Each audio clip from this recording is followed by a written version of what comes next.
நாளைய தினம் நான் ஜெர்மனி, இங்கிலாந்து ஆகிய நாடுகளுக்கு ஒரு வார கால பயணமாக நான் மேற்கொள்ளவிருக்கிறேன். இப்போ இந்த பயணத்துல என்ன திட்டமிட்டிருக்கோம்னா, நம்முடைய தமிழ் சமுதாயம் சுயமரியாதையோடு தலைநிமிர்ந்து நடைபெறுவதற்கு காரணம் தந்தை பெரியார் அவர்கள். அதனால்தான் தந்தை பெரியாரை பற்றி எழுதின பாவேந்தர் பாரதிதாசன் அவர்கள் சொன்னார்கள், தொண்டு செய்து பழுத்த பழம், தூய தாடி மார்பில் விழும், மண்டை சுரப்பி உலகு தொழும், மனகுவையில் சிறுத்தை எழும்னு எழுதினார். உலகின் மிகப்பெரிய அறிஞர்களை தந்திருக்கக்கூடிய புகழ்மிக்க அறிவுசார் நிறுவனமாக போற்றப்படும் ஆக்ஸ்போர்ட் பல்கலைக்கழகத்துல அறிவாசன் தந்தை பெரியாருடைய திருவுருப்படம் திறக்கப்பட இருக்கிறது. அதை என்னுடைய திருக்கரங்களால் திறந்து வைக்க இருக்கிறேன்.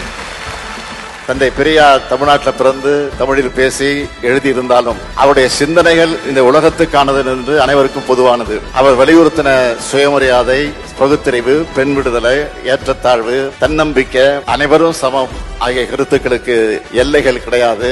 இவை உலக மக்கள் அனைவரும் பொதுவான வகையில் ஏற்றுக்கொண்டிருக்கிறார்கள்.